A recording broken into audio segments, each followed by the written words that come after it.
The President.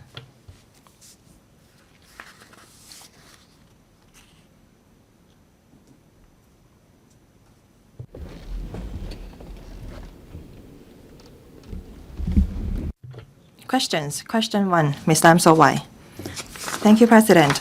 The government launched 2 rounds of labor importation scheme for the transport sector, public light bus, PLB, coach trade, the scheme in 2023 and last year respectively, to allow public light bus and coach trades to suitably import drivers. However, there are views pointing out that imported drivers may affect road safety due to their differences in driving culture, habits, and language.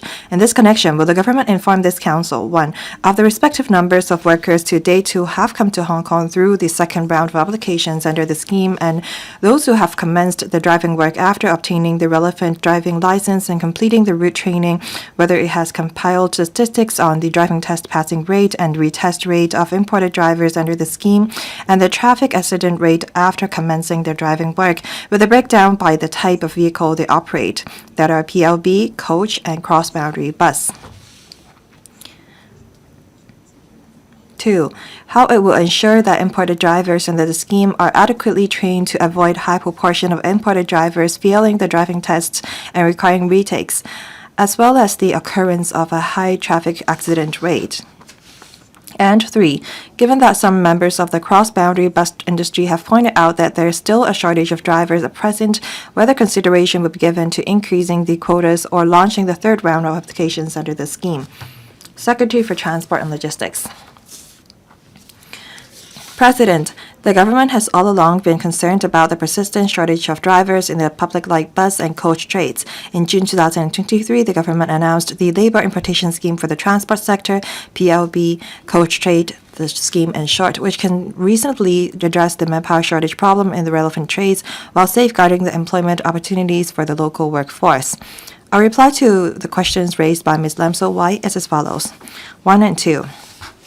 The total number of quotas for imported drivers under the scheme is 1,700. All quotas have been allocated through 2 rounds of applications in September 2023 and July 2024, respectively. Among the 849 quotas approved in the second round of applications as of the end of last month, that is June 2025, a total of 716 imported drivers, including 422 public light bus drivers, 167 local coach drivers, and 127 cross-boundary coach drivers, have been arranged by their employers to complete the relevant training and assessment, including obtaining the relevant driving licenses, and have commenced services after completing the route training. We attach great importance to the driving skills and performance of imported drivers. Upon approval of the quota for imported drivers, employers are required to arrange the drivers to come to Hong Kong in a timely manner to undergo training for the relevant driving tests.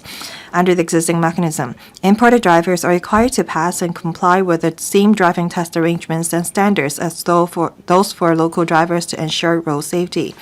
As of the end of last month, the passing rate of local driving tests for imported PLB drivers, local coach drivers, and CBC drivers have remained stable at 43%, 43%, and 55% respectively. In comparison, these figures are better than the passing rates of local drivers for PLB and public bus driving tests in 2024, which are 15% and 30% respectively.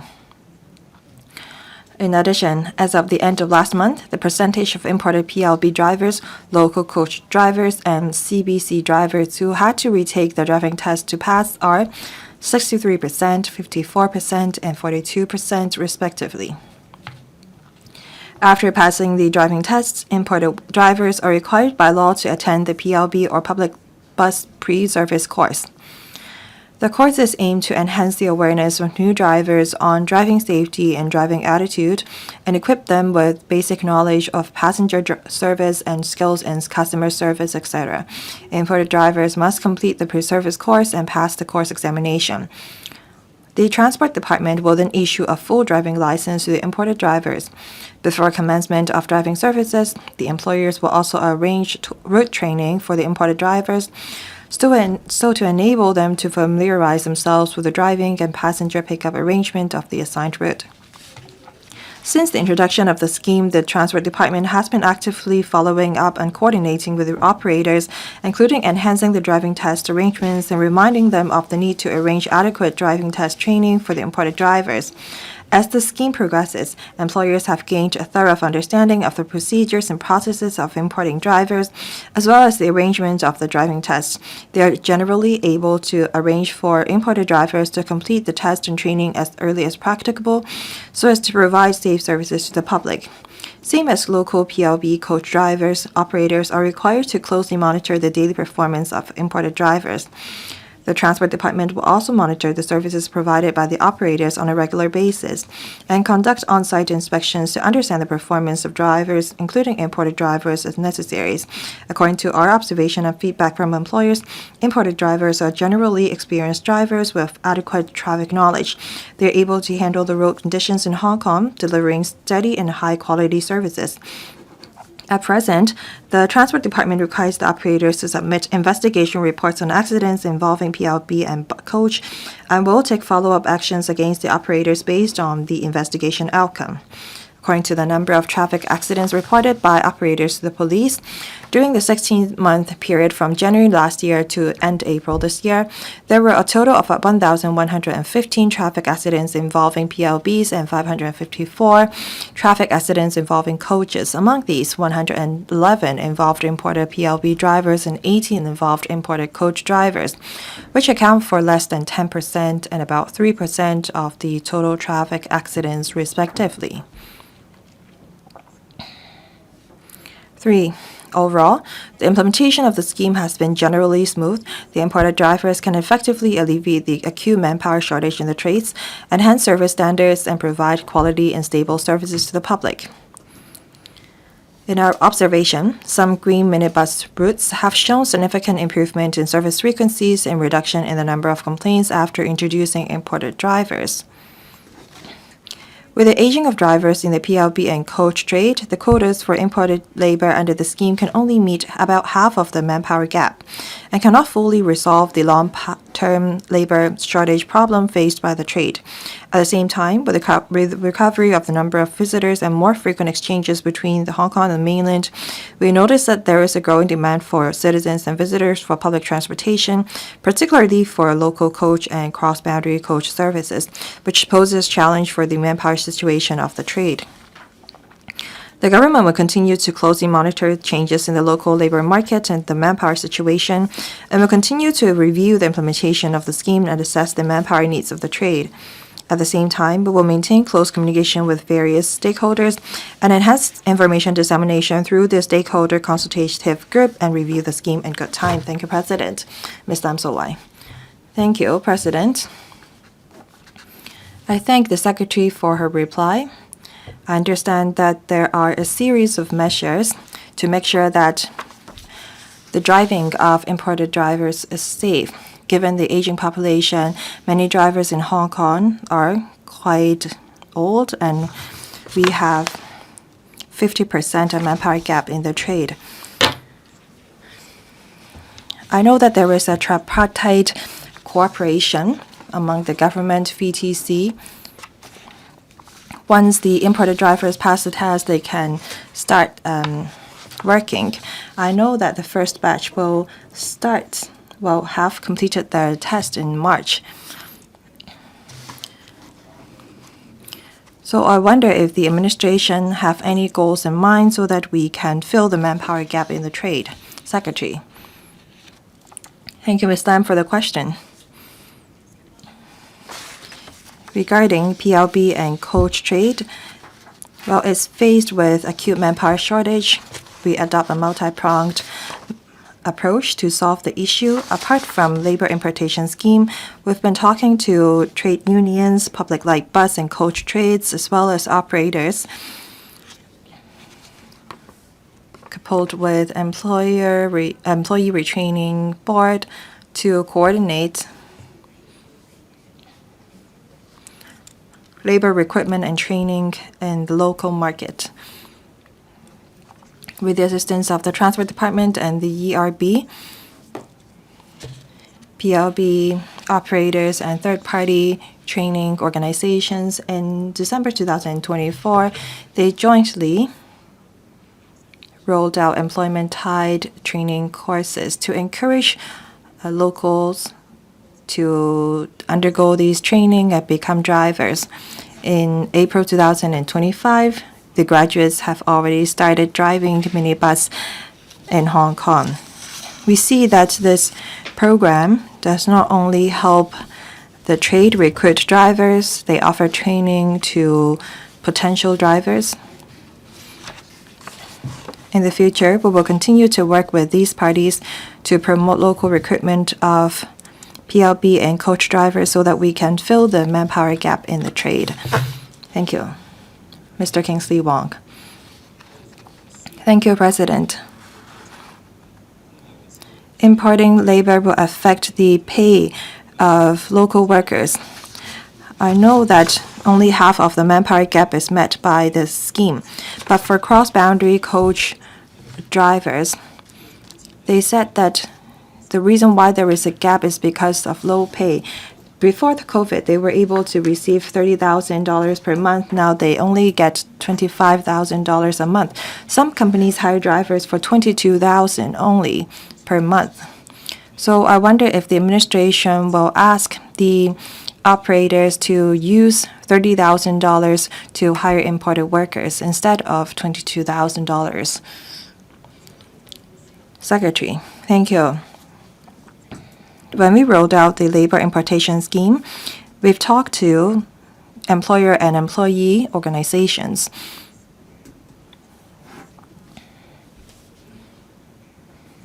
We've looked into and conduct analysis on the income of PLB and coach drivers.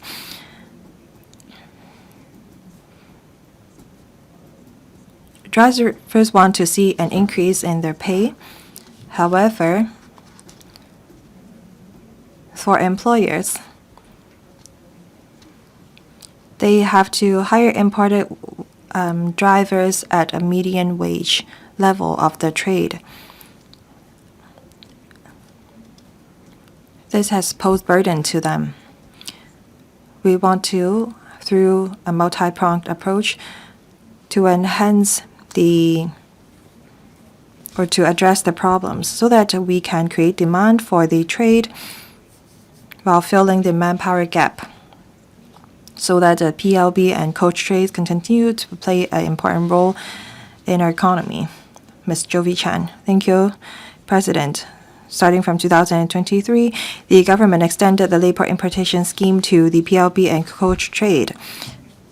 According to government statistics, starting from 2023, the complaints against PLB has increased by 2,137. Last year, we received 8,865 complaints against PLB. They target behaviors of drivers and driving performance. We are worried that these complaints arose because imported drivers are not able to adapt to local culture. Should we address this issue? How can the government ensure the service quality and maintain a good experience for our passengers? Secretary, thank you. Apart from looking at the overall figures, I have collected some data. Since the launch of the labor importation scheme, the Transport Department sent staff to conduct on-site inspections to understand the performance of both imported and local drivers as necessary. For green minibus routes with imported workers, we have collected data for Chun-wan, Yuen Long districts where imported drivers drive the routes. We see that the frequency of service has increased by double. In terms of complaints figures for Kwai-ching, after importing drivers, we see that the number have decreased by 65%. For Yuen Long, we see that the number of complaints have dropped by 80%.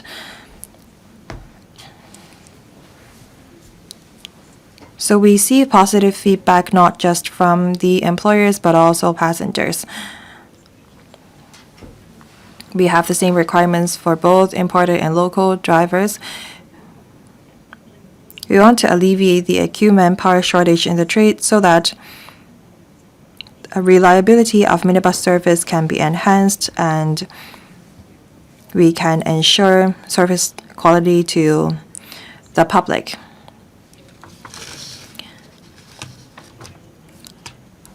We will continue to strive for a healthy development of the PLB trade.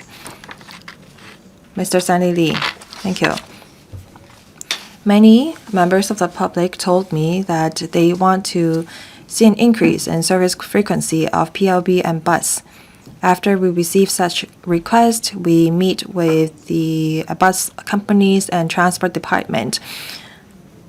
Very often, the service frequency were not able to be increased because of manpower shortage.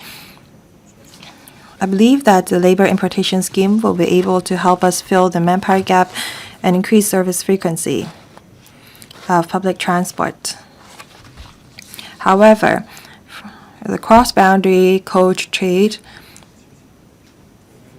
asked if the government can implement more measures to allow these potential imported drivers to take a driving test on the mainland before they come to Hong Kong.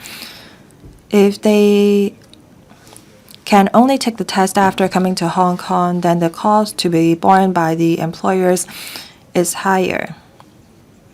So I wonder if the administration will allow the mainland drivers to receive training on the mainland before coming to Hong Kong. Secretary, thank you. For CBC trade, cross-boundary coach trade,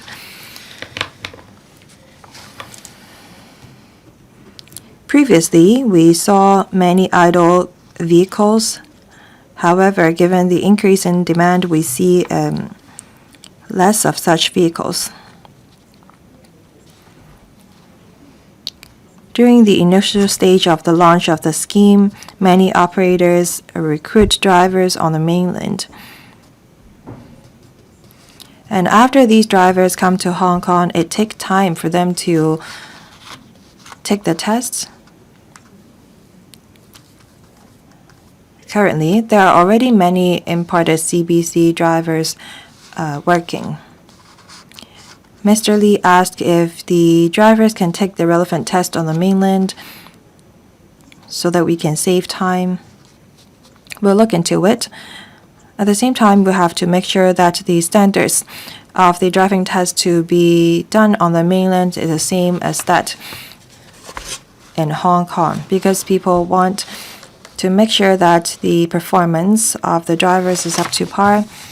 The Transport Department has been trying to improve the procedures and process for applications. Hopefully, the scrutiny of the applications can be done within 1 and 1.5 months. Mr. Frankie Yik. Thank you, President. In reply to Ms. Jovi Chan's question, the Secretary talked about the performance and driving skills of the imported drivers, which is quite good.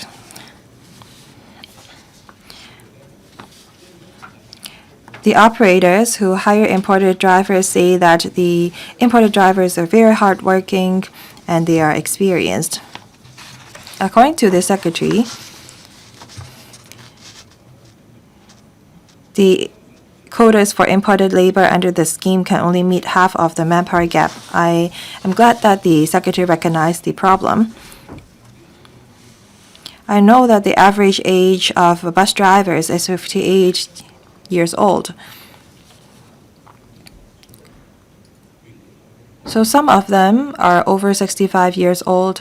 As a result, the bus companies are faced with manpower pressure.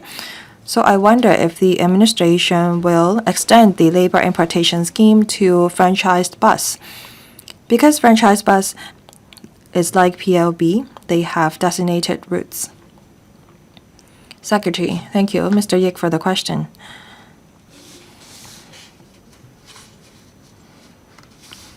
We import drivers to meet the operator's need. We tend to be prudent and cautious. Regarding the scheme on PLB and coach trade, we've struck a balance between the interest of the employers and employees. Last year,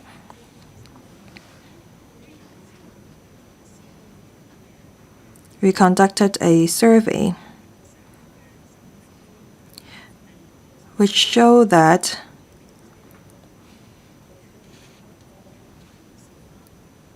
if we target PLB and coach trade with aged drivers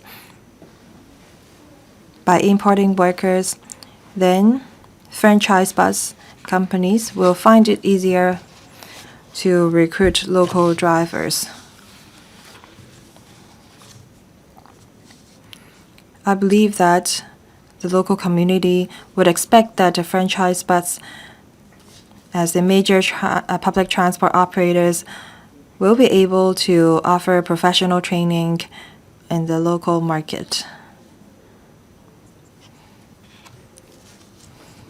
We will keep in view of the situation. We will look into the age of the drivers of the bus companies and manpower demand and supply so that we can address any demand. Thank you. Question 2, Ms. Chan Yuet-ming. Thank you, President. It is learned that the application of innovative technologies is increasingly common in the law enforcement agencies of the government, and various disciplined services are already equipped with different types of drones as well as mounted instrument systems to enhance work efficiency. In this connection, would the government inform this Council, 1. of the current number of drones procured by each LEA and the cost involved, the number of operations executed by such drones and their scope of work the current year, and whether various LEAs have formulated mechanisms to protect personal privacy in respect of the application of drones. 2. Whether it will study enhancing the application of drones in law enforcement as well as expanding their inspection coverage and regularizing their patrol arrangements so as to combat crimes such as flight tipping activities and burglaries in rural areas. And 3. As it has been reported that the use of automated drones has been introduced under the pilot scheme for operational deployment of drones of the police to carry out border patrol work. But there are views that under poor lighting conditions at night, it is difficult for the pilots and observers operating the drones to effectively identify suspicious persons. Whether the police have plans to make use of advanced apparatus or artificial intelligence technologies to enhance the capability of drones to identify suspicious persons so as to further enhance patrol efficiency. Secretary for Security. President, the Security Bureau has been actively encouraging and supporting the application of innovative technologies in its discipline and auxiliary services to enhance service efficiency and quality. In particular, drone technology is gaining popularity and has become a major tool used worldwide in law enforcement and emergency response. The discipline and auxiliary services are using drone technology as appropriate through adopting different strategies and assessing the situation according to actual operational needs in order to enhance service quality and operational efficiency. The reply to the member's question is as follows. 1. The discipline and auxiliary services are, having regard to various operational needs, equipped with drones of different sizes and related instrument systems to enhance operational efficiency, thereby better utilizing manpower resources. The number of drones purchased, the relevant expenditure, and the number of tasks performed by drones in respective discipline services and auxiliary services as of the 30th of June 2025 are set out in the Annex. As regards the scope of task, the use of drone technology is increasingly common in the discipline services and auxiliary services. Examples include crime detection and investigation. Drones are used in operations conducted by the police force, the customs and excise departments, and the immigration department. Equipped with high-resolution cameras for video recording at crime scenes, especially in the countryside and at sea, where access by persons are relatively difficult, drones are capable of assisting in investigation and evidence collection. In terms of beat patrolling and crime prevention, the police force officially launched the pilot scheme for operational deployment of drones in May this year. Drones are used to perform patrols in the border districts and Kowloon West region. In the border district, the police force deployed an automated Chung docking system which utilizes smart planning of flight paths to enable automatic patrol operations. With drones conducting patrols within predefined zones, efficiency of border patrol is enhanced and police deployment has become more flexible. As for Kowloon West region, through flexible deployment of drones for high-altitude patrols, the coverage is expanded and operational efficiency enhanced. It also boosts rapid response capabilities and optimizes resource allocation of the police. Since the launch of the pilot scheme in May, the use of drones has assisted the police in detecting 4 cases so far, with 3 persons arrested. The police force will review the implementation progress of the pilot scheme as well as its effectiveness. In parallel, we will study the enhancements of the pilot scheme and will further expand its coverage to Changzhou Division and the Central District in the 4th quarter of this year. In terms of maintaining public safety and public order, as well as management of crowds and traffic, drones are used by the police force to monitor crowd and traffic flow in large-scale events. Through real-time images, potential safety hazards are promptly identified. The police force introduced a drone system capable of hovering at designated locations for an extended period of time for illumination and broadcasting, sending safety reminders to members of the public. In terms of rescue operations, the police force, the FSD, and the Civil Aid Service use drones to surmount harsh conditions and quickly reach scenes like cliffs and mountains to assist in the search for missing persons. Throughout the rescue process, drones can conduct surveillance to ensure safety at the site. In addition, in major and special incidents where the scenes are complicated, drones can take high-definition photographs of collapsed and deformed debris for the production of 3-dimensional models, thereby facilitating the assessment and planning of rescue operations by ground rescue personnel. If necessary, the airdrop system installed at the drones can be used to drop necessities to stranded persons. In terms of firefighting, the FSD uses drones equipped with thermal imaging cameras to monitor temperature changes at the fire scene from multiple angles in the air. Based on such data, incident commanders can work out firefighting strategies and devise entry and evacuation routes to enhance the efficiency of firefighting and rescue operations and ensure the safety of rescue workers, and management of prisons and detention facilities. To further strengthen the security of these facilities, drone technology is employed by the CSD and the Immigration Department to assist in the inspection of security facilities. For example, examining the conditions of boundary fencing and checking rooftops of buildings for anomalous objects, as well as assisting in taking swift emergency response actions.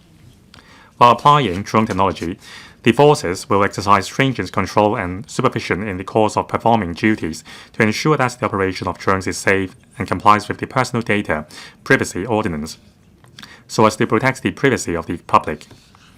The disciplined and auxiliary services will strictly comply with the guidance on CCTV surveillance and use of drones issued by the Office of the Privacy Commissioner for Personal Data. For example, internal guidelines are formulated to regulate flight missions of the disciplined services and auxiliary services. Video footage collected are handled properly, and flight paths are carefully planned to avoid unnecessary proximity to the public and residential areas. 2. In addition to the pilot scheme for operational deployment of drones mentioned above, the police force is currently using drones in other specific operations, including anti-burglary patrols in rural areas, to see if there are suspicious persons lingering or hiding. Other illegal activities, such as fly tipping, that are detected during the patrols will be referred to relevant departments for follow-up actions. 3. The drones being used by the police force is equipped with various functions, including artificial intelligence technology. They are also fitted with thermal imaging cameras and night vision cameras to provide efficient and effective technological support for detecting different types of crime during nighttime when lighting is inadequate. As drone technology matures, drones have become more versatile in terms of their functions. The discipline and auxiliary services will observe technological developments and review the application of various technologies, including the use of drones. Meanwhile, the discipline and auxiliary services will examine ways to further enhance their service quality and operational efficiency through the use of advanced technologies. Thank you. Ms. Chan Yuet-ming. President, I thank the Secretary for his main reply. It is said that in border districts and Kowloon West region, the police force has already deployed drones to tackle the nighttime patrols.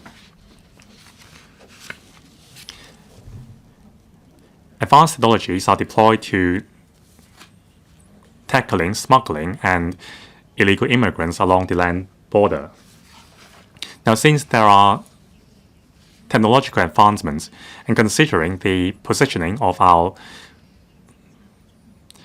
boundary economic belt, will the government consider using drones and enhance the convenience and functions of our boundary control points, for example, allowing direct access by passengers and drivers at control points? Secretary, now besides allowing public buses, taxis, and coaches to boundary control points, we are considering allowing passengers and private cars to arrive at boundary control point. So far, the Hon Yuet-ming boundary control point is the only one in our plan. Now, in considering this arrangement, we will consider whether the terrain and also the geographical conditions can allow for building car parks and other facilities for boarding and unboarding of passengers. We will also consider the security and safety as well as the ancillary transportation system for the boundary control point.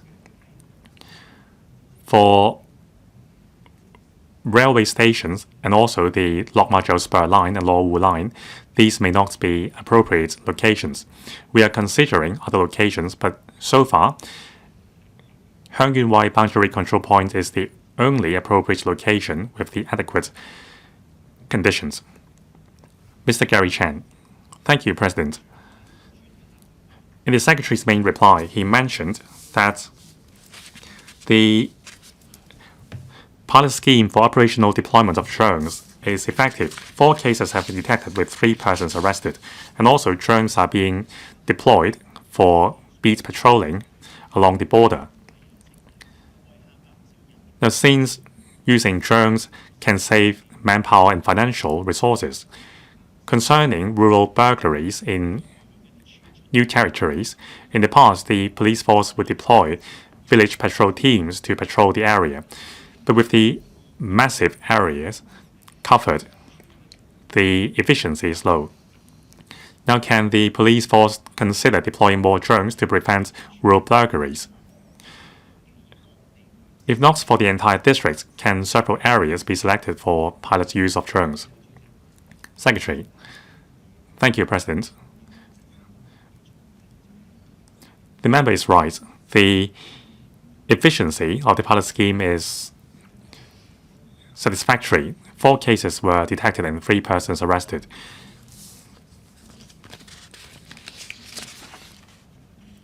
Now, during drone operations in Kowloon West region, suspicious persons with drugs were found. And also, there were suspicious persons who were seemingly drunk, and they were confirmed to be pickpockets. Now, we think that we can extend the scope of high-altitude patrol to other places as well. Very soon, in the central police districts and the Changzhou districts, we will deploy drones. Now, we will deploy drones to conduct anti-burglary inspections or patrol in the central districts because it is difficult to send personnel to mountainous areas. Now, with the technology of drones, suspicious persons hiding in bushes can be found. There are also pilot schemes to deploy drones to catch burglars in rural areas. In rural areas, burglars may hide in amidst the mountainous terrain.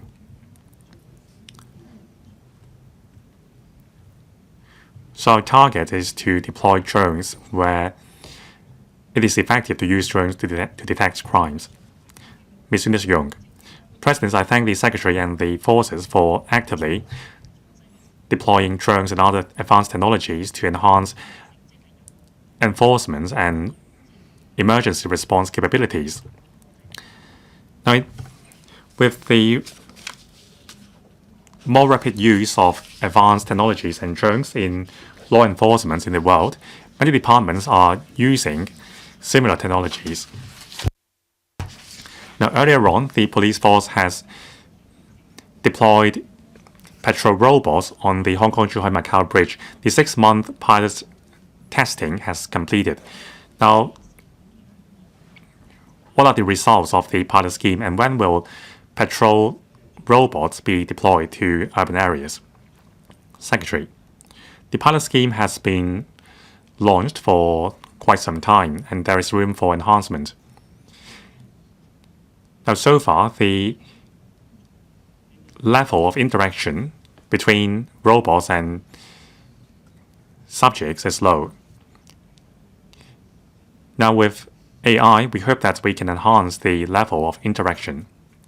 So besides continuing the program on the Hong Kong-Zhuhai-Macau Bridge, we are pondering extending the scheme to other places.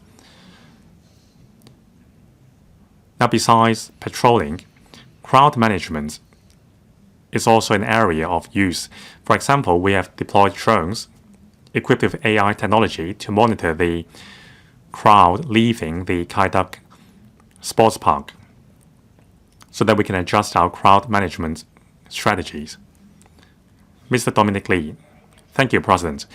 Now, on the platform X, I saw some applications of drones in the mainland which we may consider learning. Now, robotic dogs or canine robots are deployed for patrolling hilly terrains or in hot weather. Another example is using drones to put out fire.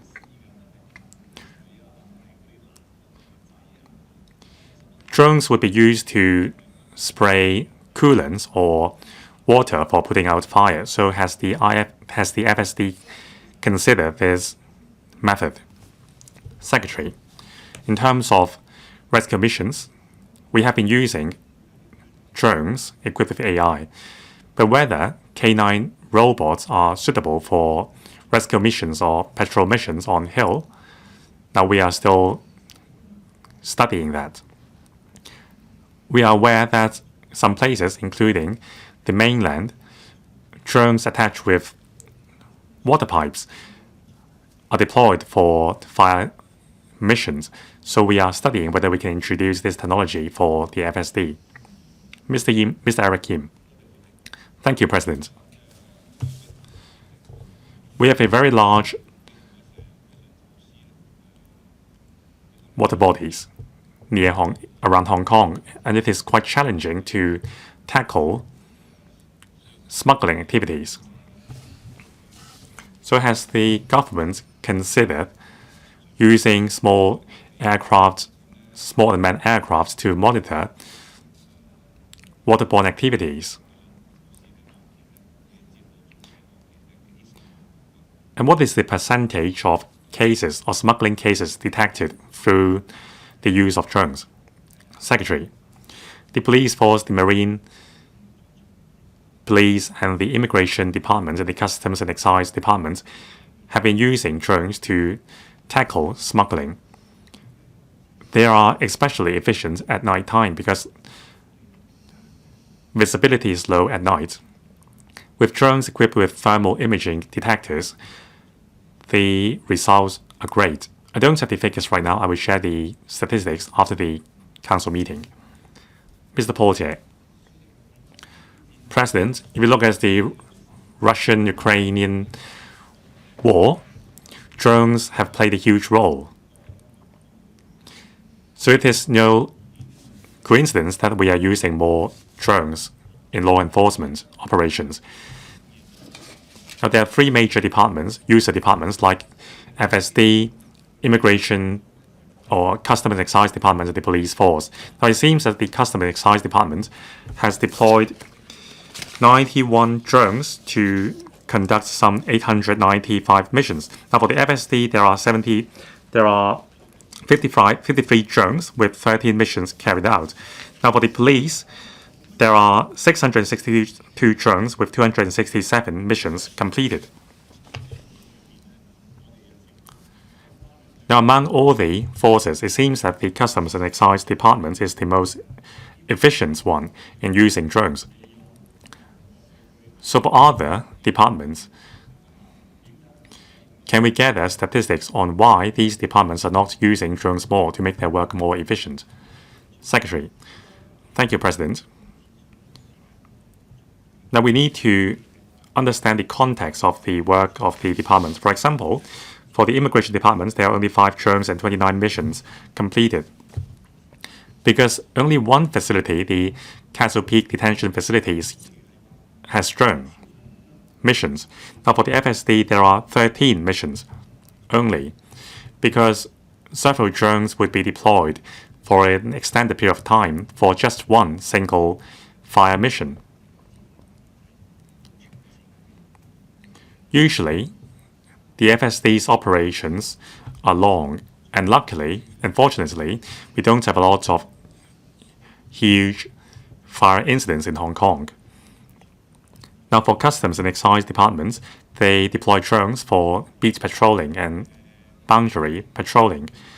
Now at CSD, there are more facilities under their purview. So they mostly deploy drones to inspect exterior of facilities to ensure the fencing are in place. The overall principle is to make the full use of technology. Technology will not only enhance the efficiency of operations but also save manpower. For example, detention facilities run by the immigration departments and CSD, drones have saved a lot of manpower. Professor Chan Yuet-ming. President, I support the forces to enhance the use of advanced technologies, including drones.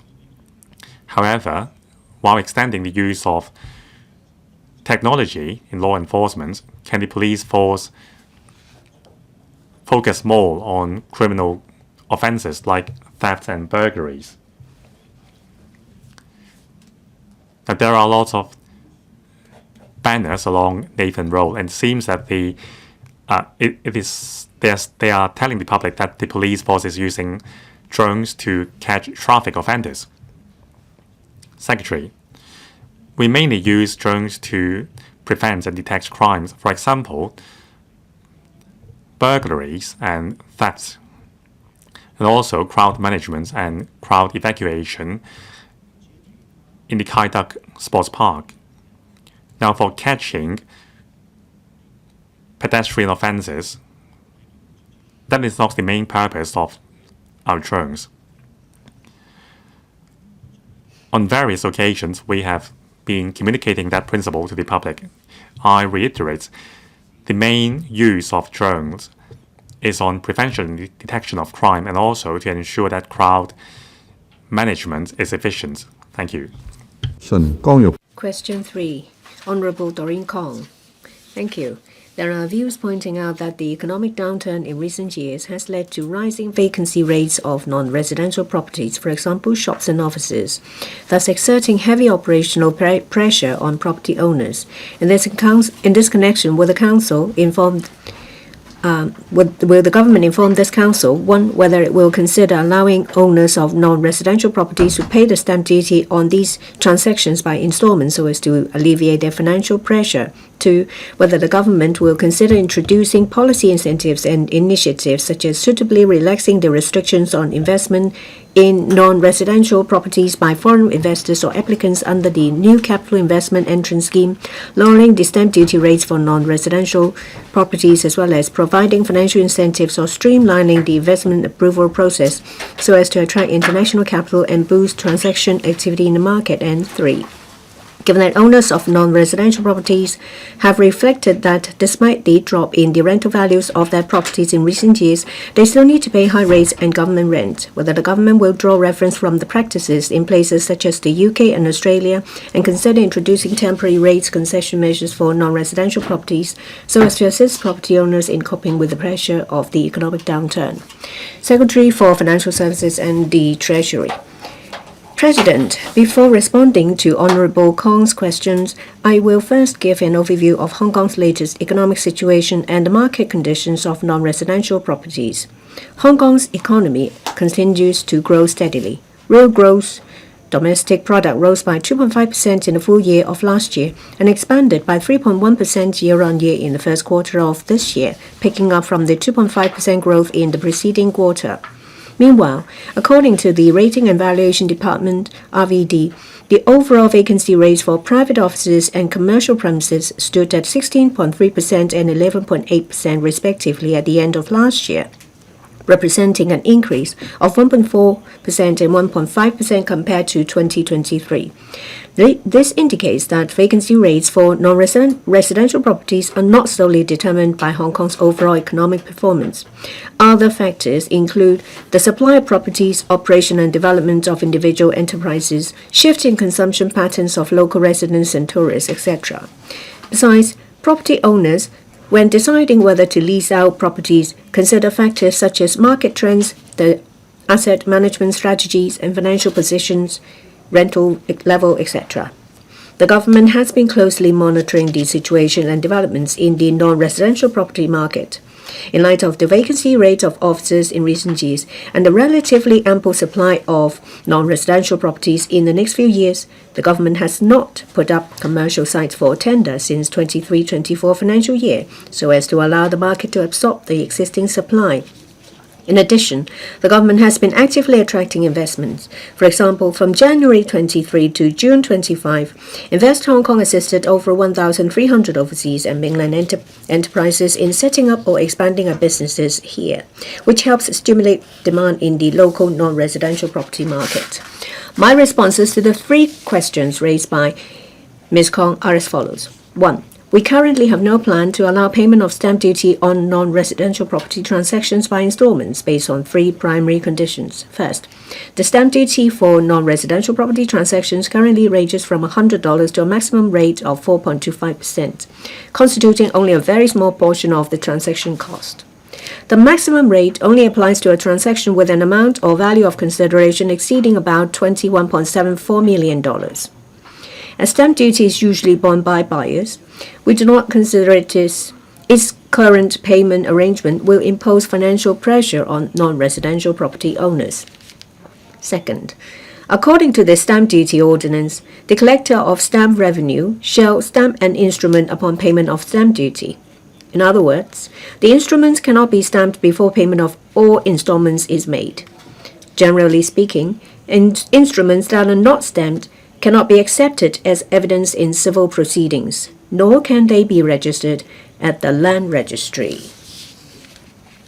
Third, the volume of the non-residential property market has been relatively stable over the past year. According to the statistics of the Inland Revenue Department, the first quarter of 25-26 recorded approximately 3,600 stamping applications for non-residential properties, representing a year-on-year increase by about 17%. Total transaction value also increased by more than 30% to about $20 billion. Therefore, we do not see a need to change the payment arrangement of stamp duty on these properties. 2. As I mentioned earlier, the government has been promoting inward investment and closely monitoring the situation and developments in the non-residential property market. Regarding the suggestions in the question, I will briefly respond. The Hong Kong MA Hong Kong Monetary Authority currently does not impose any restriction on the mortgage-to-income ratio nor loan-to-value ratio for investors outside Hong Kong. When processing applications, each bank takes into account a range of factors, including the bank's business strategy, the purpose of the loan, the customer's credit history and repayment ability, etc., to comprehensively assess whether to approve the loan and on what terms. Whether a bank offers mortgage loan incentives such as cash rebates is its commercial decision. Currently, The new capital investment entrant scheme allows applicants to invest in both residential and non-residential properties. The amount that is counted towards the total capital investment is subject to a cap of 10 million Hong Kong dollars, already representing 1/3 of the scheme's minimum investment requirement. The government will continue to review the investment pattern of applicants and evaluate the arrangements as necessary. In February 2023, the government has raised the maximum value of properties chargeable to $100 stamp duty from 2 million to 3 million and adjusted other value bands of stamp duty. In February this year, the government has further raised the maximum value of properties chargeable to $100 stamp duty to $4 million. These measures help reduce the stamp duty of some residential and non-residential property transactions. We have no plan to further adjust stamp duty to promote inward investments. 3. Currently, rates for non-residential properties are charged at 5% of the rateable value of the properties, which is the same as that for residential properties with rateable values of or below $550,000. The RVD conducts annual revaluation for all properties, including non-residential ones, so as to ensure that the rateable values for charging rates and government rent are assessed based on the latest market rental value. According to statistics of the RVD, rental indices and rateable values of private offices decreased by about 18% and 16% respectively in the 5 years between October 2019 and October 2024. These figures show that the RVD's valuation has properly reflected the change in market rental level in recent years. It reduces the rates for non-residential properties. Furthermore, the progressive rating system implemented since 2005 does not apply to non-residential properties, of which the rate stays at 5%. We therefore consider the current rates percentage charge for non-residential properties reasonable, and the annual revaluation of rateable values effectively reflect the latest market situation. Ms. Doreen Kong? Thank you, President. I thank the Secretary for his reply. I really want to invite the Secretary to go to Queen's Road East to count how many vacant premises there are. The economic downturn poses challenges to many different sectors. Cost is one issue. When enterprises transform and change their businesses, it takes time, and they badly need assistance. Will the government consider for specific types of businesses or tenants provide subsidies in the form of fuel subsidy, rental subsidy, or rate waivers? Secretary, as I said in my main reply, I fully understand where Ms. Kong came from. I think her focus is on vacancy rates in ground floor shops as well as offices. The figures from RVD shows that yes, there is a certain level of vacancy rates. But when we look at the issue, we don't just look at the property cost or the cost of purchase of the property. We also have to look at how we can create more space in terms of demand and supply for the market to work effectively. In the budget 25-26, the FS has already said that there will be a pause on launching commercial sites for sale. This will help. It gives time for the market to absorb existing supply. In terms of demand, you can see that through Invest Hong Kong and the work of different government departments, more effort is spent to attract enterprises to come to Hong Kong to invest. Let me give you some figures. In the first half of this year, altogether 761 non-Hong Kong companies have set up base in Hong Kong. As at the end of June this year, number of registered companies under the ordinance stands at about 1.5 million. I give you these figures to show that we understand the point of Ms. Kong. We want to reduce the pressure of owning non-residential properties. We want to, in a targeted manner, help them to negotiate purchase. Hong Kong has been developing so well, and we have a vibrant residential property market, private market, because there is great resilience in our market. Adjustments will be made by the market itself to face challenges. There is development in e-commerce and in terms of commercial properties, we have seen changes. On the other hand, we provide support to SMEs. We launch medium and long-term measures. We launch different measures. We work with different sectors to prop up the development of the market. Mr. Andrew Lam, I think from the point of circulation and transaction in the market, in addition to reducing transaction costs, we have to address the problem of financing. For commercial properties, including offices and hotels, the government has done something good. If premises can be converted into youth hostels or student hostels, assistance will be provided to make it happen. That itself is good. Commercial properties, including hotels, they don't have to modify the lease when they change the property to student hostels. But what about mortgage? There are differences between mortgage terms of a student hostel than other uses. Will the government talk to the Hong Kong MA to give more flexibilities in relation to mortgage applications by these properties? According to the latest information of Hong Kong MA, it shows that there is an anti-cyclical measure. The mortgage to income ratio stays at 70%, and loan to value ratio stays at 50%. These apply to different properties. In relation to different incentives offered by banks, is their own decision.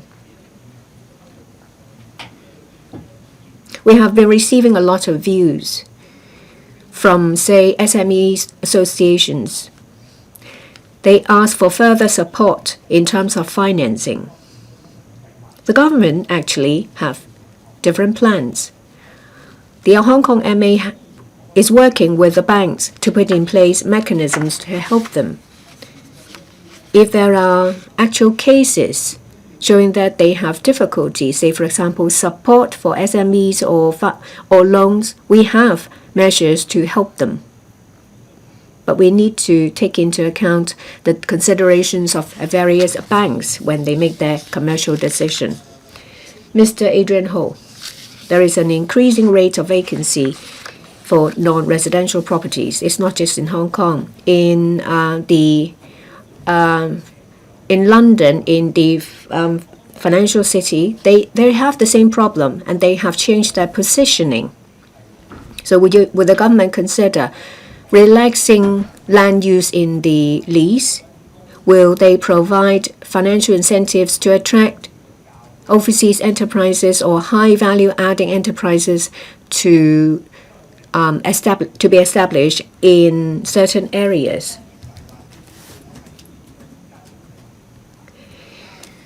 There are several parts to the question. First, there is whether we have any room to maneuver to fine-tune our measures. But there is one thing. How can our private market more flexibly and in a better way respond to changes in situation and challenges?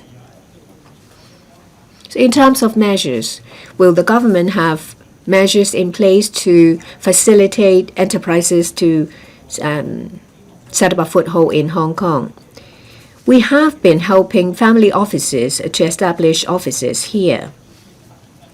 Our understanding is that when private developers try to attract tenants, they will tailor-make different tailor-made to the needs of different types. Say, for example, family offices. Before the premises are leased, supporting services have been put in place. Say, for example, for legal service, legal professionals, accounting professionals are already in place to help them. When we formulate policies, we provide facilitation as well as certainty. At the same time, we want to enable market behavior to adapt to economic changes. We work with the measures of different sectors. We monitor new demand. I'm sure that the market will respond, say, for example, in relation to private development and how they respond to the needs of family offices. Mr. So Chung-wing. We think that in the coming quarter, GDP will continue to grow. That is for the 10th quarter. It's been growing. Well, we have various measures, as say, for example, the new CIES. All these measures create demand, especially for non-residential properties. We see an increasing number of family offices. The number of IPOs this year is a new record high, and there is also an increasing number of new companies registered in Hong Kong. However, we see an increasing vacancy rate in non-residential properties, and the price has been dropping. On top of that, the government stopped sale of commercial sites. Has the government considered what causes this anomaly? Will the government just let things pan out, or will they launch measures to try to tackle the difficulties? Secretary, as I have said, that our economy has been growing. When it comes to private offices or commercial premises, the overall vacancy rate is on the high side. But that is not a problem unique to Hong Kong. After the epidemic, on top of inflation, changes in the retail market, the emergence of e-commerce, all these factors affect the demand for non-residential properties. But I've already said that we have various measures to attract inward investment, family offices. Invest Hong Kong has been successful in attracting companies to come to Hong Kong. We are working to attract enterprises and capital to come to Hong Kong to sustain our development. It's not the case that we have ignored the figures or we wash our hands of it. We have been using core measures on the demand side and on the supply side, covering not just non-residential property. We cover the overall economy as well. Property transaction reflects the economic situation. It is one type of economic activity. It also shows the general situation. We see that there are different enterprises setting up spaces in different places. But as I said, that there are changes, say for example, work from home after the epidemic and the emergence of e-commerce. These changes the demand and supply situation. As I've said, that we try to put in place measures to boost demand so that our economy will continue to grow. Mr. Paul Tse. Ms. Kong's question receives a reply of, we're not doing anything on the three parts. Well, there are figures saying that there has been increase. Well, in the first quarter, there has been an increase of 17% when it comes to rating and value. But don't forget the basis of comparison. If you go through our thoroughfare, you see that there are empty places. It's just like in Gaza. I understand the Secretary's explanation talking about transformation and whatnot. Does the government have any concrete measures to assist property owners? Any measures to attract actual investments to come to Hong Kong? I think you will have to step back and look at it in a more macro perspective. Ms. Kong has asked a number of questions. Well, there is one part that compares Hong Kong with the UK and Australia, whether we should mirror their approaches. Let's look at the evaluation of the R&D. We do it every year. In UK, once every 3 years. In Australia, for some provinces, once every 6 years. Yes, there are merits in drawing reference from certain instances, but we have to look at our own situation. We have various measures on the demand and supply side. At the same time, private capital is flexible. We have seen many different organizations, enterprises and companies of different sectors setting up base in Hong Kong. Question 4, Mr. Lau Kwok-fan. Thank you, President. In recent years, the government has repeatedly indicated its plan to enact legislation to regulate EMD's electric mobility devices. In this connection, will the government inform this council, one, of the details and latest progress of the aforesaid legislative exercise and the expected timeline? Given that, according to government information, the number of persons arrested in traffic accidents involving EMDs have been continuously increasing in the past 5 years, whether the government will impose heavier penalties on non-compliance involving such traffic accidents to enhance the deterrent effect. 2, given that while the sale of EMDs is not an illegal activity under existing legislation, there are views that the quality of the batteries of such products is questionable and the risk of accidents is high, whether the government has plans to regulate the online and physical stores selling such products to ensure that the products on sale comply with the proposed technical and safety requirements. If so, of the details of plans, if not, the reasons for that.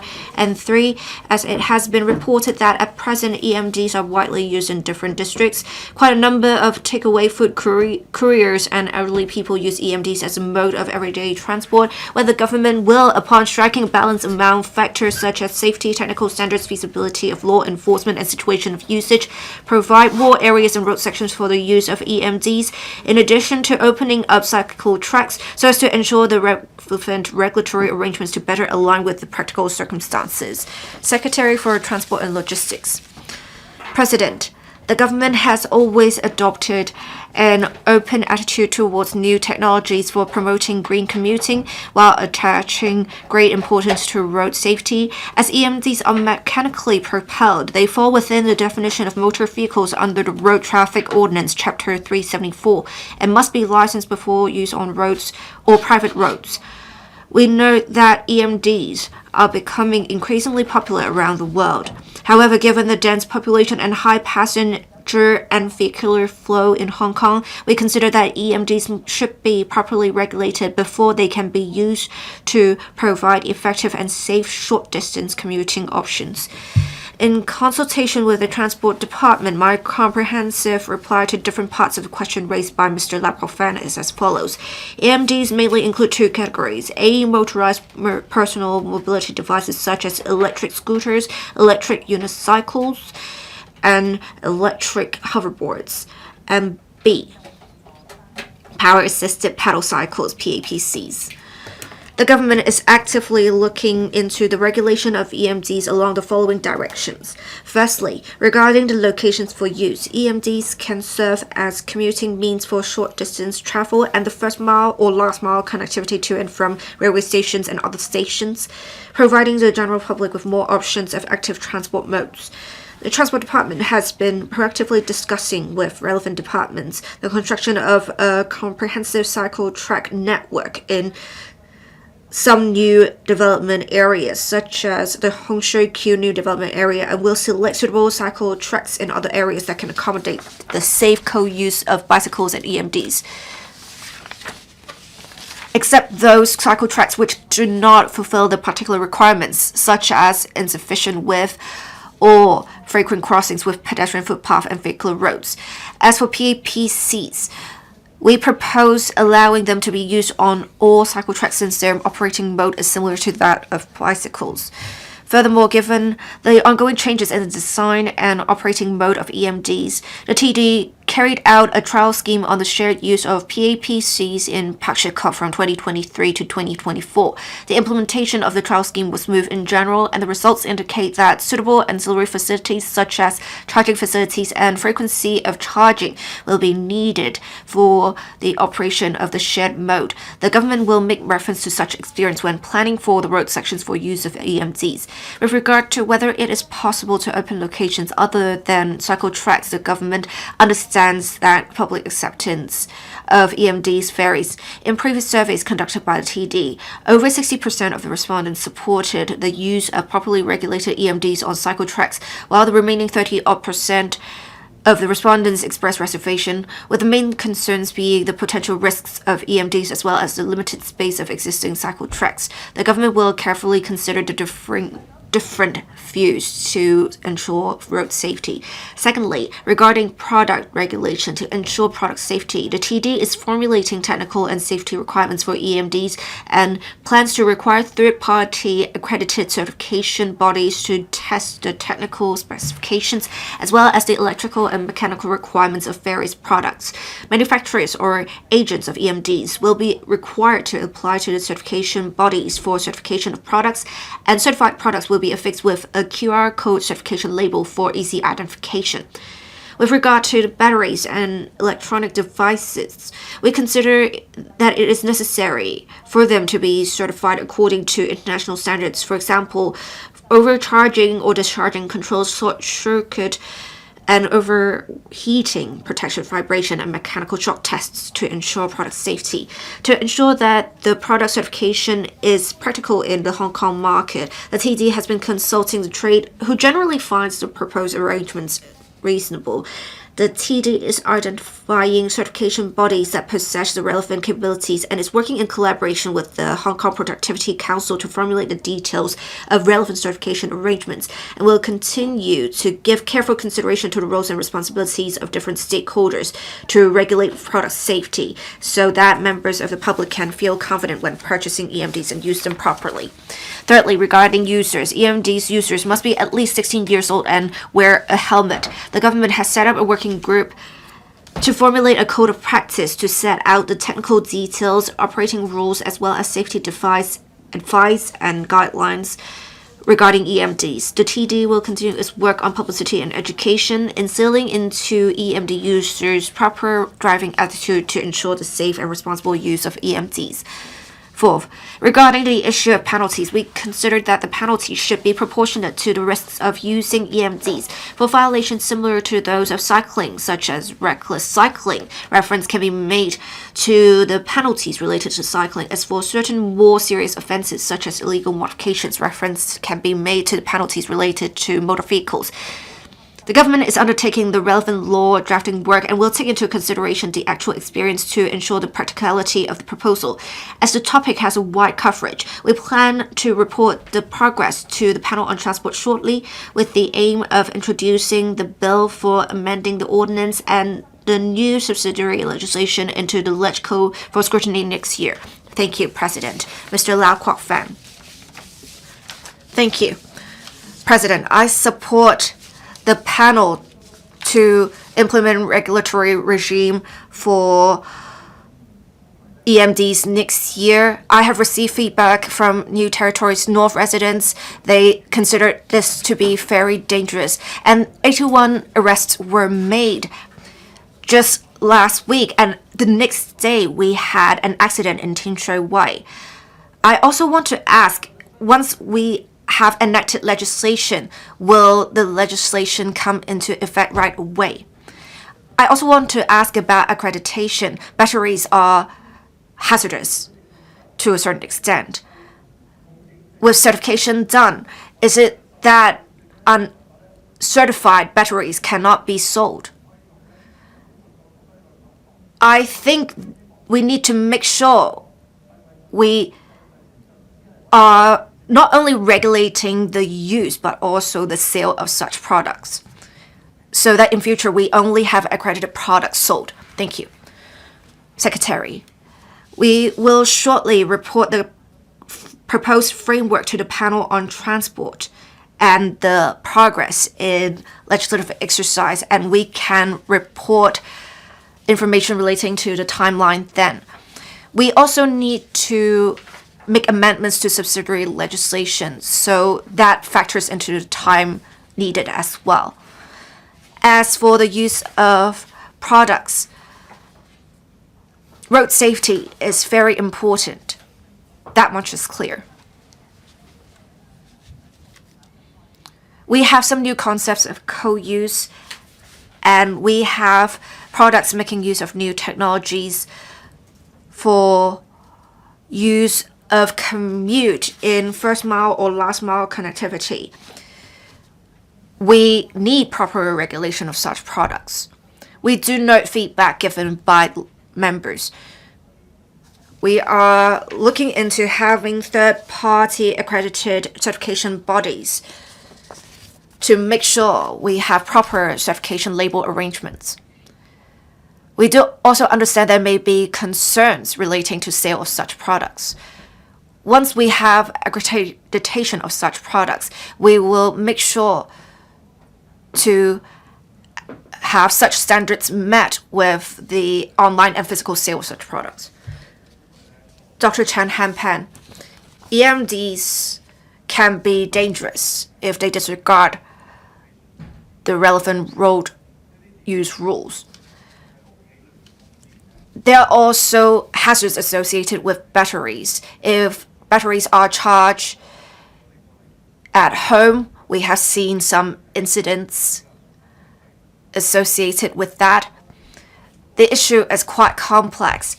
We do want to strike a balance between convenience and safety.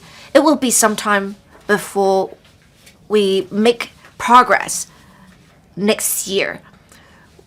In the meantime, can we have some trial points to test the proposals so that when we scrutinize the proposed framework next year, we will have more information for reference? Thank you. Secretary, I very much agree that in relation to regulation, it's not just on EMDs, but also on the batteries and charging facilities. Actually, when the Transport Department did trials on cycle tracks, they thought about the relevant charging facilities, where they should be set up, what the frequency of charging should be. That has provided us with actual experience for reference.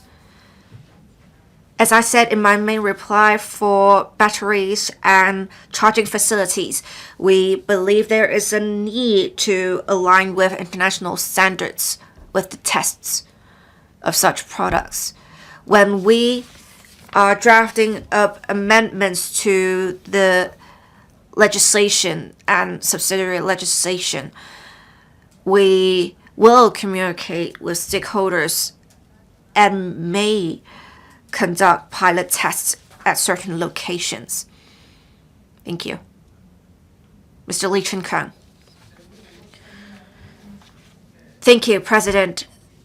There are calls in society for regulation of EMDs by law. We have seen much use of such EMDs on the roads. We have seen some parents conveying children on EMDs. They sometimes disregard the road use rules, and it can be quite dangerous. Will there be rules for users that they have to sit for examination, or they need to apply for the green cards so that they have the proper knowledge for road users.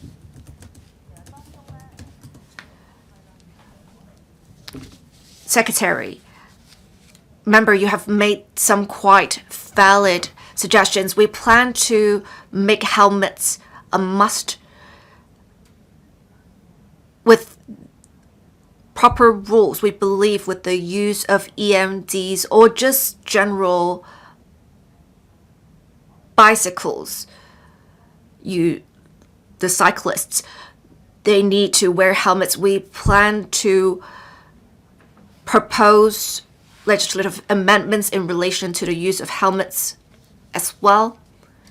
As for whether we should require users to sit for examinations, written examinations and otherwise, I believe that can be a good idea because they will then have proper knowledge of road users to ensure road safety. So for electric unicycle users, or if they are using EMDs on busy roads, I think there may be more regulation. I believe this would first require more communication among stakeholders before we can draft up proper rules. If we have younger users using electric unicycles, it can still be quite dangerous. We will discuss the proposed framework with these in mind at the panel on transport meeting.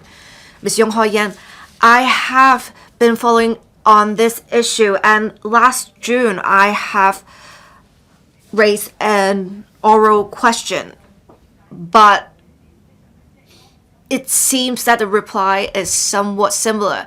I don't know why it took so long, but in this reply, I am glad to hear that we will have progress reported to the council shortly.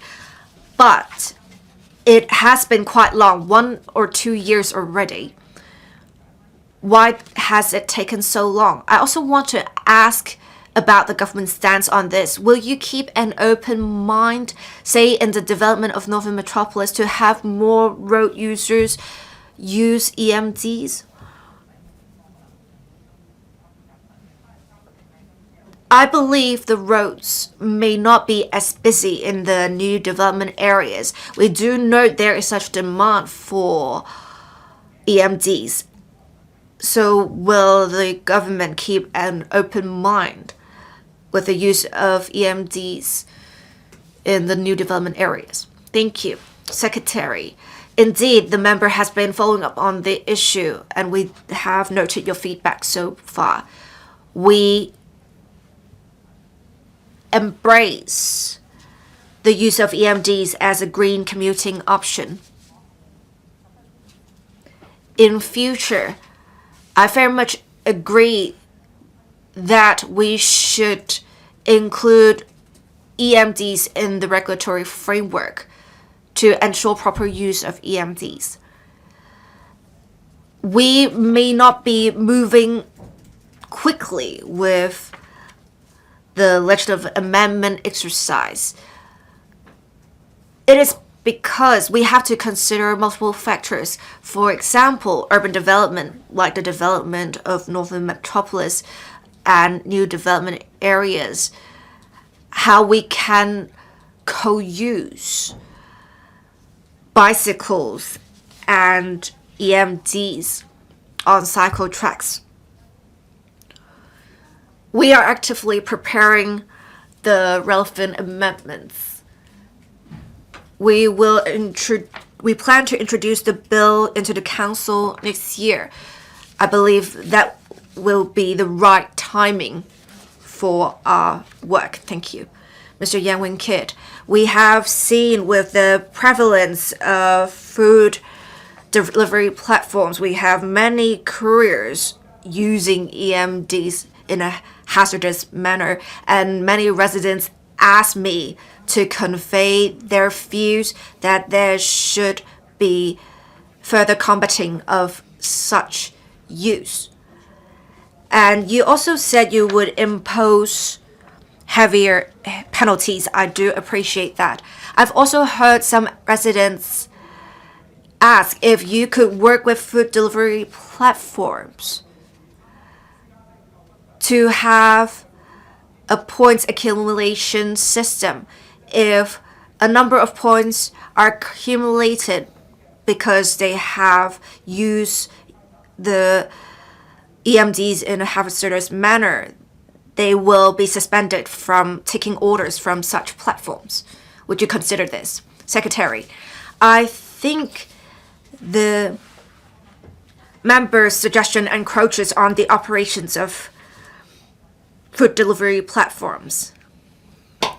But we do welcome EMDs being used in specified areas, including specifically cycle tracks. With non-compliance, we suggest imposing heavier penalties in future. Unaccredited products use will be penalized, or hazardous use of the accredited products will also be penalized. So we will ensure proper regulation in future. We have referred to the practices of different places. Also, we have seen in other places they do not have a registration system in place, which is why we believe we will start from the perspective of product accreditation. So whatever its purpose may be, the EMD are used for. We do see some people making use of such devices in a hazardous manner without regard for other road users, not just pedestrians, but also other vehicles. We will make sure to initiate prosecution against such users in future.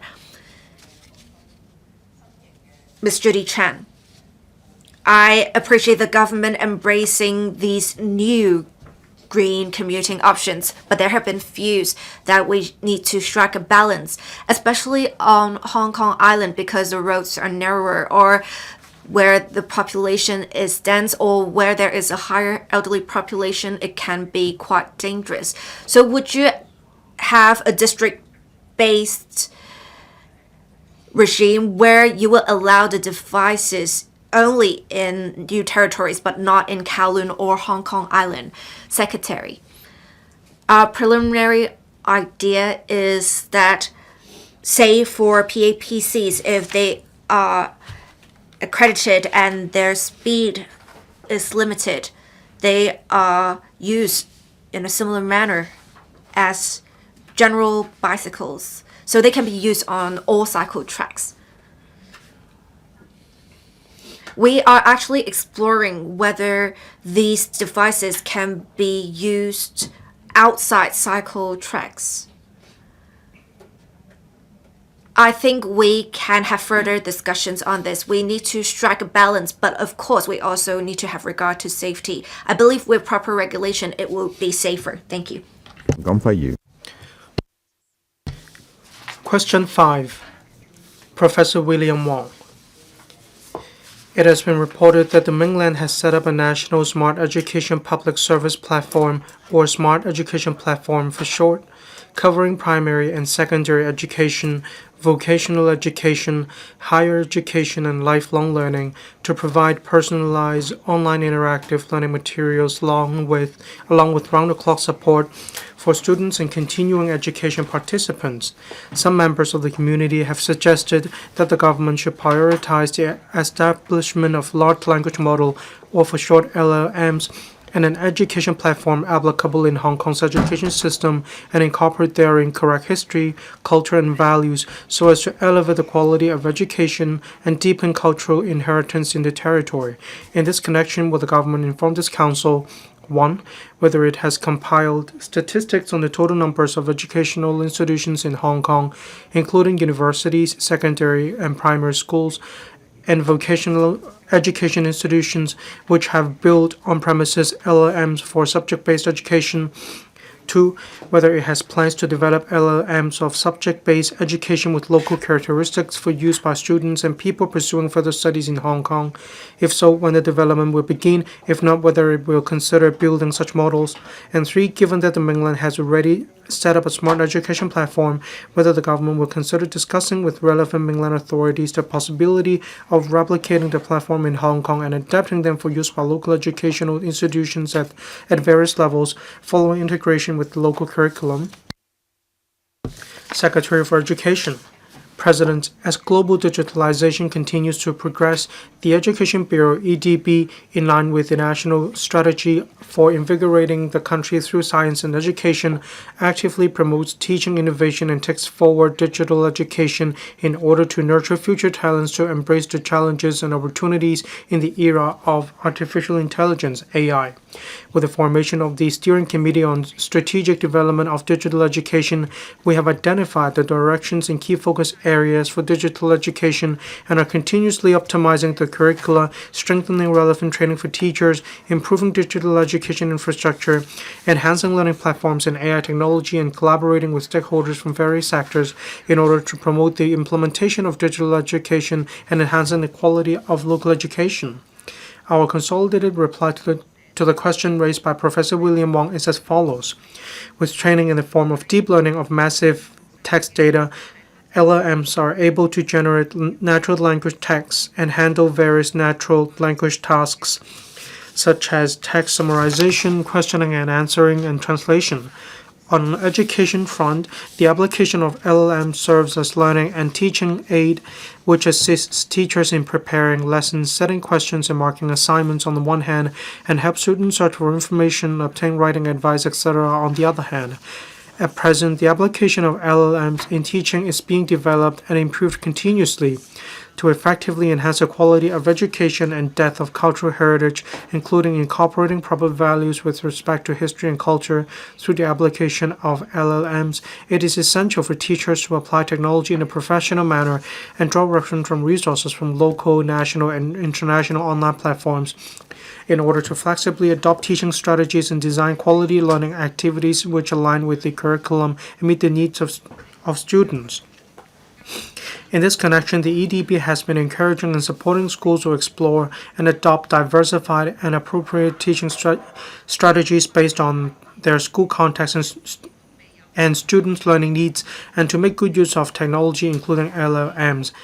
Meanwhile, schools are encouraged to nurture students' information literacy as well as proper attitude and values toward the application of INT, which align with the aims and objectives of the school curriculum. Some schools in Hong Kong are trying to develop school-based LLMs for application in learning and teaching. While the EDB supports school-based innovation, we do not require all schools to develop their own LLMs for subject-based teaching at the present stage. As such, relevant statistics are not available. To keep abreast of the times, we'll closely take heed of the trends in technological development and application, strengthen the professional development of teachers, and review the application of LLMs in a timely manner. To promote digital transformation in education, we have allocated $500 million under the Quality Education Fund for the implementation of the e-learning ancillary facilities program to develop e-learning ancillary facilities that meet local learning and teaching needs. There are a total of 22 funded projects in which INTs such as LLMs are deployed. The deliverables of the projects are to be released in 4 batches once every 6 months, starting from mid-2025 for the use of publicly funded schools. In fact, schools may use different resources, such as a composite information technology grant, in a flexible manner according to their school context for procuring different digital teaching tools and platforms to tie in with subject teaching and cater for the diverse learning needs of students in learning. On resources development, the EDB has been committed to providing schools with quality teaching materials including learning and teaching resources on different subjects, the Educational Multimedia EMM and EDB one-stop portal for learning and teaching resources covering the key learning areas for cross-disciplinary subjects or areas in kindergarten, primary, and secondary levels. The EDB has also been collaborating with the Hong Kong Education City Limited to provide one-stop services on learning, e-reading, and e-assessment, including platforms such as the e-read scheme and the student assessment repository STAR to meet the needs of local schools, and with the provision of the online learning platform and related courses on AI and computational thinking for students, the aim of sharing resources is achieved. Regarding the smart education platform developed by our country, local teachers and students at present can browse around for free without the need to register. But as the curricula of the two places vary, Hong Kong schools need to make adaptations and relevant technical adjustments when using the platform. The EDB has already liaised with the relevant authorities to gain insights into the mode of operation and types of resources provided by the platform. We will also actively study and make reference to the relevant experience of the platform so as to explore feasible options for the enhancement of local teaching and learning resource platforms to better support learning and teaching. The EDB will continue to strengthen professional teacher training on INT and AI, optimize the platform of the Hong Kong Ed City, draw reference from and utilize existing high-quality learning and teaching platforms, LLMs, and programs locally and from our country and overseas, encourage cross-sector and cross-school sharing of resources, and explore cost-effective approaches to further support the learning and teaching of digital education in Hong Kong. For post-secondary education, with the advent of AI, innovative and breakthrough technology in the new era, post-secondary institutions are encouraged to actively explore and experiment in teaching and learning. Among others, the UGC launched the $100 million fund for innovative technology in education in 2023 to provide an impetus for universities to harness innovative and breakthrough technologies in transforming pedagogies and enriching student learning experiences. The AUGC-funded universities are capitalizing on the funding to continuously implement around 100 new projects with the aim to drive transformation in pedagogies, curricular assessments, and student development, advance digital competency comprehensively, promote technological social responsibilities and economic integrity, and foster academia-industry collaboration and enhance authentic learning experience. The goal is to nurture university students into a digitally competent and technologically responsible new generation under the digital economy. These projects are underway and expected to be completed in 2026 through targeted support measures, including the enhancement and startup grants scheme for self-financing post-secondary education, as well as the quality enhancement support scheme. We support universities of applied science and self-financing post-secondary education institutions to enhance teaching quality. In sum, EDB will continue to encourage schools to use INT and keep a close watch on the application and development of INT in the education field. Professor William Wong.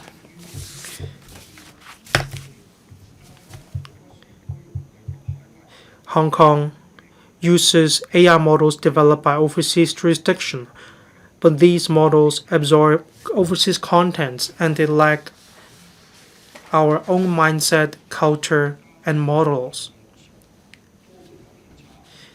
There is even deviation from national affairs.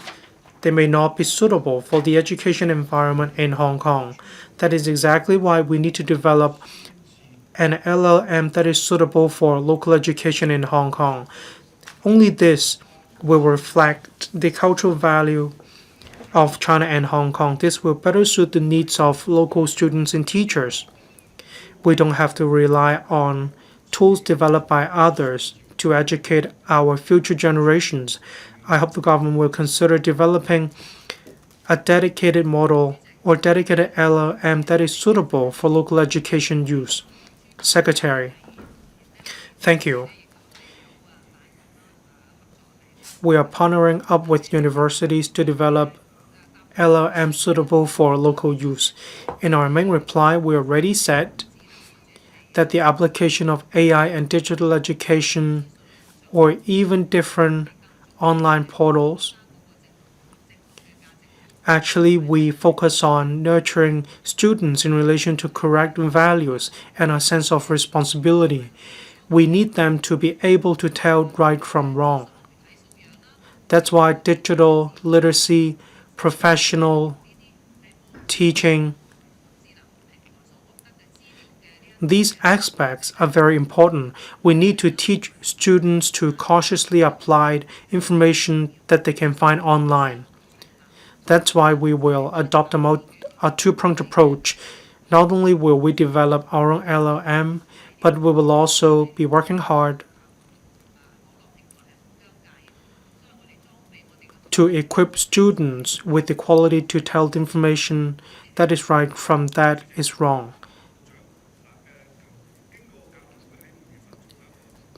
Mr. Tang Fei, according to a survey, 68% of schools use ChatGPT, and the rest are other AI tools or platforms.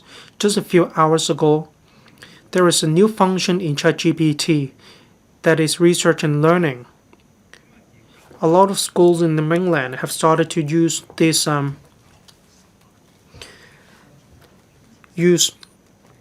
this new model. Now we have a new grant, $100,000 for each school.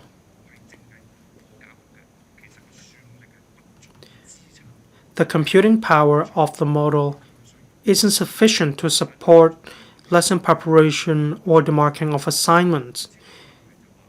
At most, it can only support the preparation of PowerPoint presentations. Will the Secretary consider conducting a comprehensive assessment on the effectiveness of AI in facilitating teaching and learning in order to provide a reference in relation to what Professor William Wong has mentioned? The tool that I mentioned was AI for Science Education Funding Program. Secretary, we are assessing the effectiveness of AI for Science Education Funding Program. On the one hand, we will gauge the implementation effectiveness of this program at school. We will also be taking stock of our experience based on the findings of our assessments and results. We will decide our next step forward. We will be developing our own LLM, but of course we will have to based on facts. As member mentioned, the application of ChatGPT is developing rapidly. That's why we'll keep a close watch on the latest trends, and we will also see how we can equip teachers and students to better use these technologies. Thank you. Mr. Kenneth Leung. In Hong Kong, we have the Hong Kong Education City, which has immense potential for teaching and learning resources, but Hong Kong City only covers secondary and primary education, which is different from the smart education platform of our country, which covers not only secondary and primary education, but also higher education and vocational education, or even lifelong learning. Will we draw reference from the practice of our country? Thank you, Secretary. As I mentioned, we will actively look into this platform, and we will also keep abreast of the latest trends. The Hong Kong Education City started from providing services for secondary and primary education. As for universities or VPAT, the teaching methods are different. Curricular development speed, scope, all these are different. That's why when it comes to universities and VPAT, we have different development models. At universities, we encourage them to develop new programs and apply AI to their teaching. Therefore, at universities, there are not only dedicated programs on AI, we also incorporate elements of AI into traditional curricula, say smart or digital accounting arts, AI, and so on. In these traditional programs, we have incorporated the elements of AI indeed. Secondary and primary education differ from VPET. At VTC, we have an INT Center, or Hong Kong Institute of Information Technology. We developed these models based on the different characteristics of different types of education. We draw reference from the platform of our own country, that is the Smart Education Platform. We'll also draw reference from other countries, but of course, we need to develop a platform with local characteristics. Thank you. Ms. Eunice Yong. I'd like to follow up on Smart Education Platform. Just now, Mr. Kenneth Leung mentioned the Hong Kong Education City, which only covers secondary and primary education, not even kindergarten education. Of course, the question today is about using LLM into the Smart Education Platform. Hong Kong Ed City focuses on the provision of online platform. I couldn't even access such a platform on my mobile phone. For kindergarten students, or for other people, a lot of them are using mobile phones or tablets. Is it possible to promote the website version of Hong Kong Ed City to more people? If we can promote AI, well, I think this will be great. There is actually imminent need.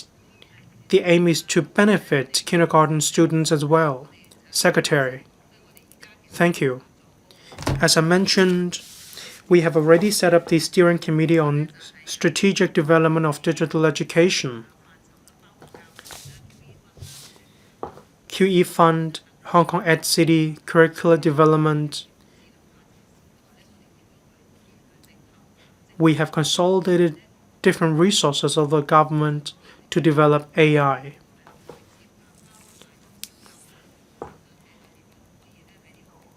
We'll see how we can benefit the development of the curricula of secondary primary education as well as kindergarten education and university education.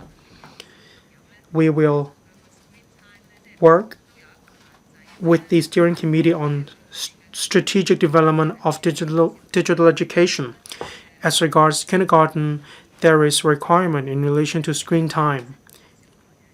We care about their eye health.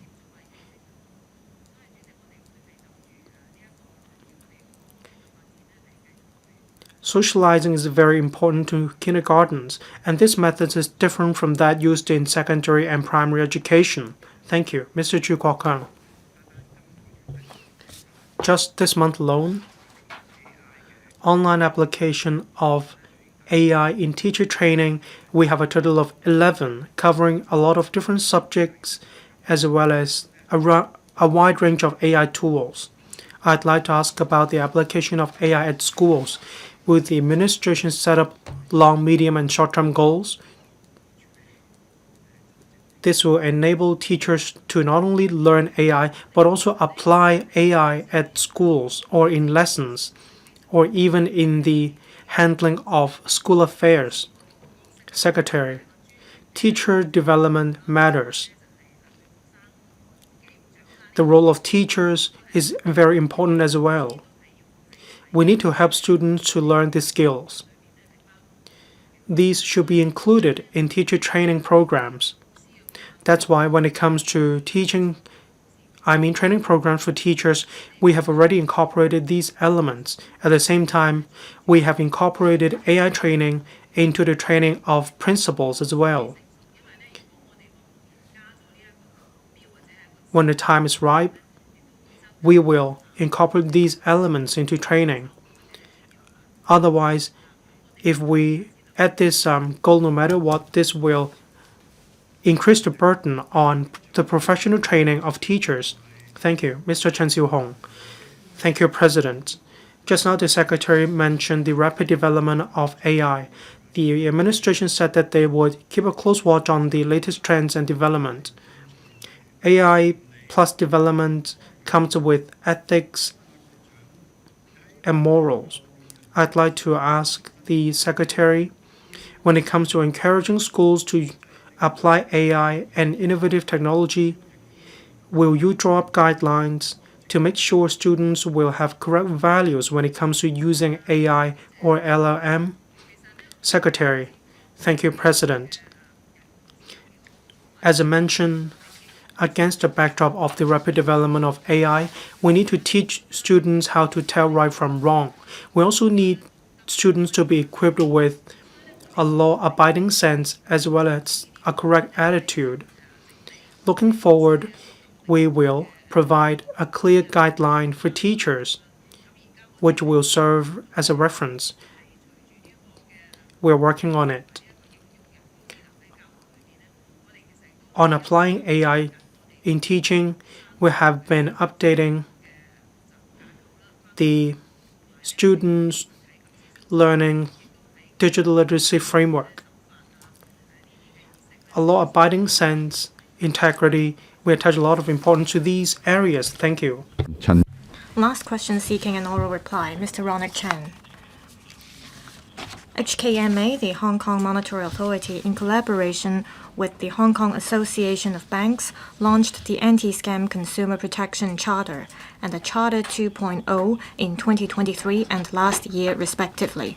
In July this year, HKMA launched the Charter 3.0 in collaboration with other regulators, with a view to jointly combating financial fraud and scams that target the Hong Kong public through establishing a collaborative framework with technology firms and telecoms companies. In this connection, will the government inform this council, 1. Whether it knows if the HKMA has, since the launch of the Charter and the Charter 2.0, reviewed participating institutions' implementation of the various principles under the Charter and the Charter 2.0 and the effectiveness thereof? If the HKMA has, of the details, if not the reasons for that. 2.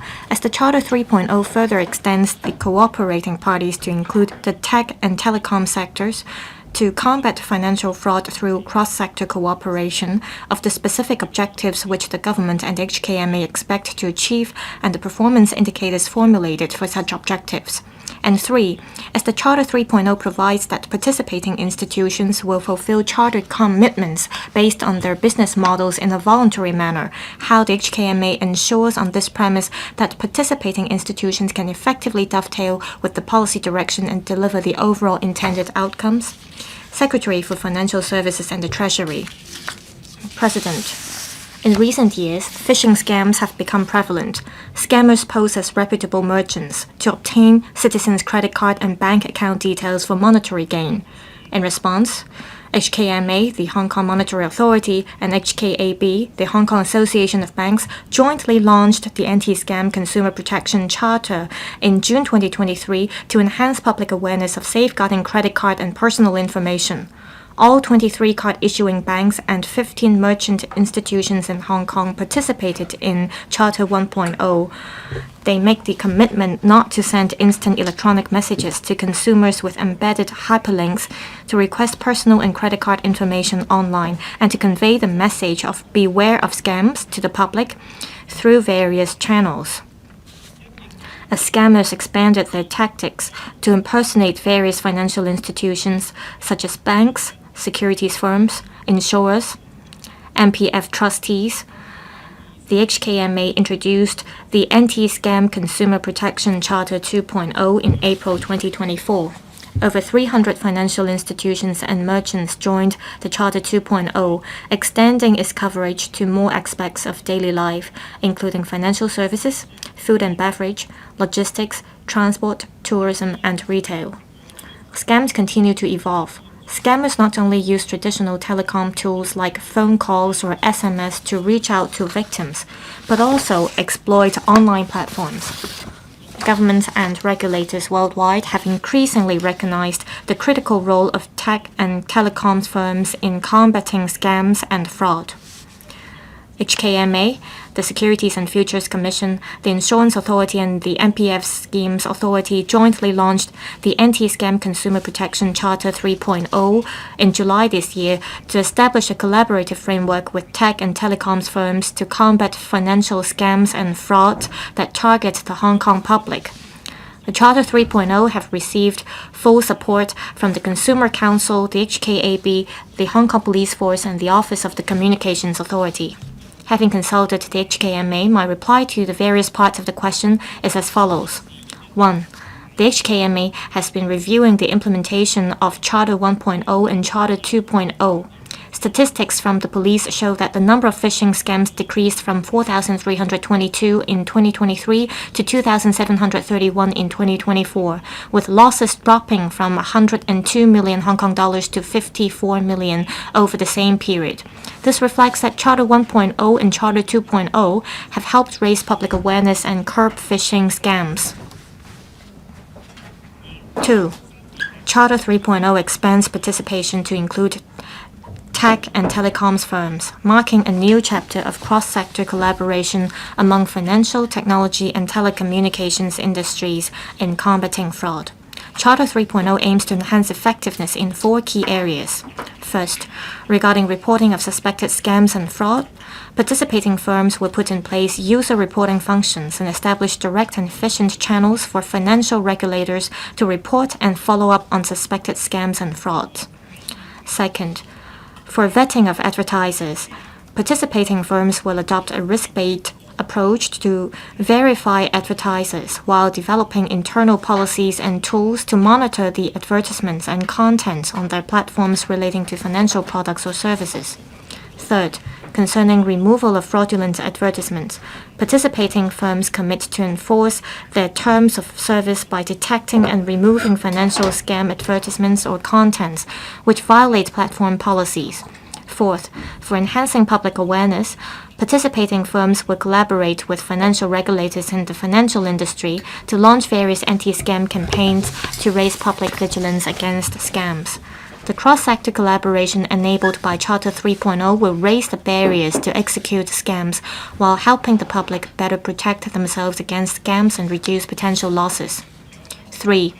Charter 3.0 covers major overseas and mainland information technology platforms operating in Hong Kong, including instant messaging app, social media, video streaming and search engine, as well as nearly all major telecom service providers, including fixed network operators, mobile network operators, and internet service providers. Given the diversity of platforms and services, participating firms will adopt proportionate measures based on their business scopes and models as appropriate to implement the principles in Charter 3.0. This approach allows tech and telecoms firms to leverage their tools and strengths to prevent scams and safeguard their users, and provide them with the flexibility to adapt to evolving tactics and patterns of scams. This is to enhance the capacity and effectiveness of Hong Kong's overall anti-scam ecosystem. The HKMA, together with other regulators, will maintain communication with participating firms to ensure effective measures are tailored to their service models and the latest scam tactics, thereby helping the public guard against scams. Combating financial scams requires collective efforts across different sectors of society. The government will continue to implement multifaceted measures and enhance cross-sector collaboration to strengthen the security of Hong Kong's financial system while providing better protection for the public. Thank you.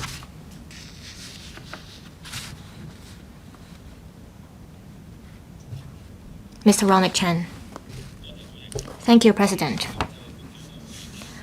I thank the Secretary for his reply. This allows the public to have a better understanding of the effectiveness of the Charter. Point 6 of the Charter mentions that participating institutions together with financial regulators and the financial sector will enhance public awareness of scams. There have been a lot of campaigns. For example, leaflets have been distributed. There were also videos and talks and interesting games.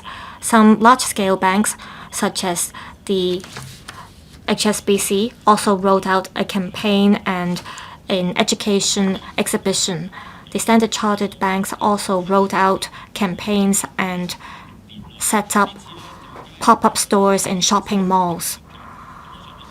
Under this charter, we've got the support of tech companies as well. Will there be breakthroughs in terms of the publicity campaign so that the public will have a better understanding of scams? Secretary, Mr. Ronald Chan was right.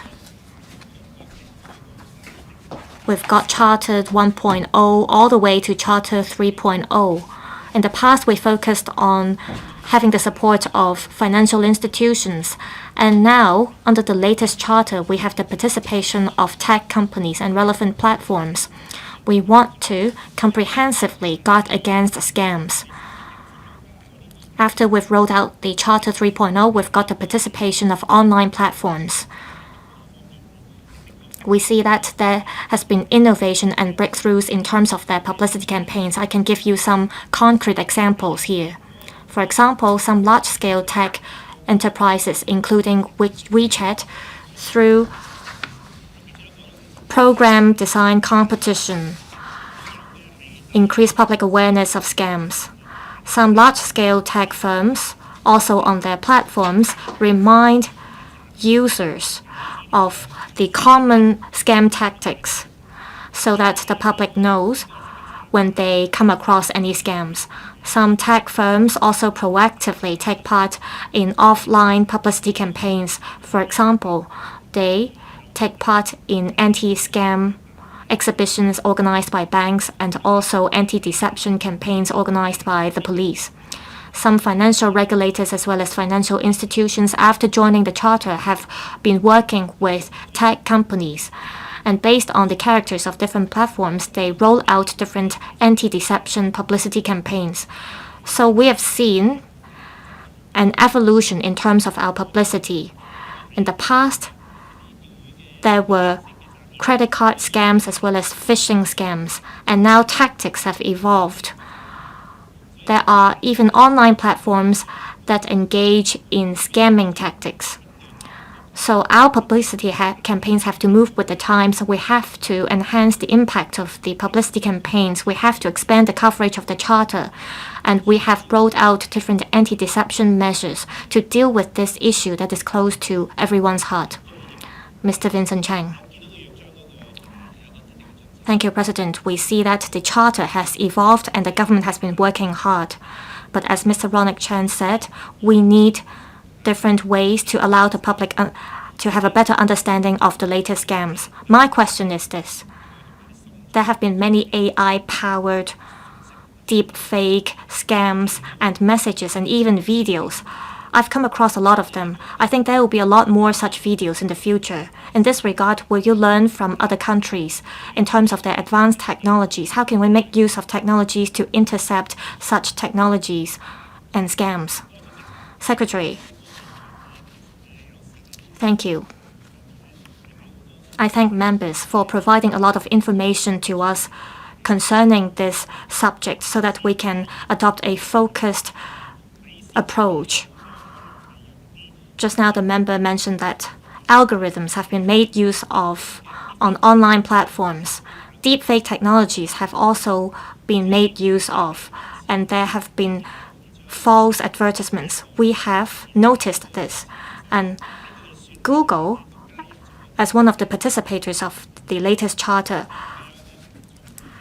has been making use of LLM, large language model, to deal with deep fake advertisements. Last year, about 700,000 such fake contents have been removed. And so there's been a drop of the number of scams. So while scammers' tactics keep evolving, we as regulators have to stay vigilant and we have to expand our guard. That's why the Charter 3.0 can come into play, and with the participation of online companies and platforms, we can expand our coverage of the charter. Mr. Duncan Chiu, I agree that there is a need to roll out the Charter 3.0 to guard against scams. Telecom companies play an important role, as at February this year, 29 licensed telecom service providers exist in Hong Kong, and only 6 of them has taken part in the latest charter. They account for 80% of the market, but still a great number of telecom firms are not taking part in the charter. How can we ensure that we can get comprehensive support from the telecom sector? in the latest charter. Secretary, Charter 3.0 covers major telecom service providers, including those providing fixed network services and mobile network operators. Together, we have 6 such companies, and they account for a major share of the market, but they do not cover all players in the market.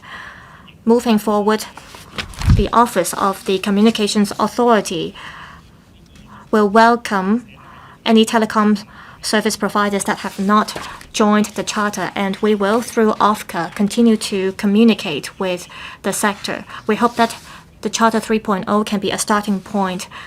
We want telecom service providers and major stakeholders, that the major stakeholders are already taking part in the charter so that they have greater motivation to join the charter.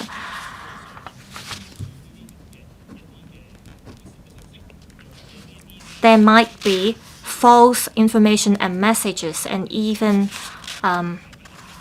fraudulent content on online platforms, and we have to let telecom companies know that this may affect their integrity and even their work. So there should be motivation for telecom firms to take part in the charter. I thank the member for the questions. I hope that members will work with us to encourage those who haven't taken part in the charter to join Charter 3.0. Thank you. Mr. Chan Yuet-ming. As mentioned in the major reply of the Secretary, scammers make use of traditional telecom tools as well as online platforms to execute scams. This Charter 3.0 have the support of telecom service providers, and this is great. A number of false content or scams take place on online platforms. However, online platforms will not join the charter if they get income from these false advertisements. How can the government effectively combat these false content or scamming ads? Secretary. The Charter 3.0 is just one of the many measures that we take to prevent fraud, crimes, and to guard against scams. There might be online advertisements that contain fraudulent content. If the relevant platforms have already joined the charter, even though they may have joined the charter on a voluntary basis,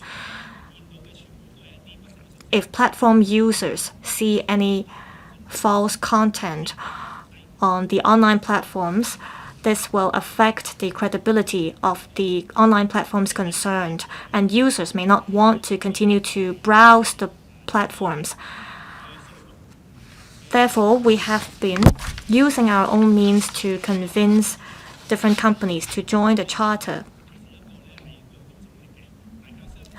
At the same time, we believe that online platforms, in order to enhance their credibility, they may have the motivation to join the platform, to join the charter. So under the new charter, we have created different channels, such as the user reporting functions, to allow financial regulators to communicate with this platform to build a stronger network to guard against scams and frauds. So how will we deal with any false content on online platforms? As mentioned, if the platform has already joined the charter, it can make use of the 6 major principles under the latest charter. For example, the user reporting function, they can report the relevant content to regulators. They can also check the advertisers or the advertisements to guard against scams. As for companies that have not joined the charter, and if they have come to notice any scams or false content online, we welcome them to report the relevant cases to financial regulators as well as to the law enforcement agencies so that we can conduct investigation as early as possible. As mentioned, this charter is only one of the many measures we take. We will, through other means, step up our effort, in particular, educating the public so that the public finds it easier to detect false content and scams. So we will work hard on this front. Thank you. Mr. Kenneth Leung. Thank you. Charter 3.0 states that participating institutions will adopt a risk-based approach to check advertisers. What kind of measures specifically will the participating institutions adopt to check the advertisements? Secretary. As the member precisely pointed out, participating institutions under Charter 3.0 adopt a risk-based approach to vet advertisers. So what specific measures are involved? We see that social media platforms or search engines or even streaming platforms, they run in different formats. Participating institutions, according to their own business models, can check the advertisements. Under Charter 3.0, participating institutions can draw reference from our list of licensed organizations to check whether the advertisers are regulated by the relevant regulators. So participating institutions can check whether the advertisers are regulated. On the other hand, institutions can make use of technologies, including AI, to combat scams. For example, some large-scale tech companies, such as Google, make use of LLM, large language model, to detect deep fake technologies or false advertisements in their algorithms. You may also look at our list of licensed service providers to see whether the sales, services, or products are rolled out by regulated organizations. This is to help detect any new tactics or scams. These are all set out under point 3 of the latest charter. Thank you. Government motions. Proposed resolution moved by the Secretary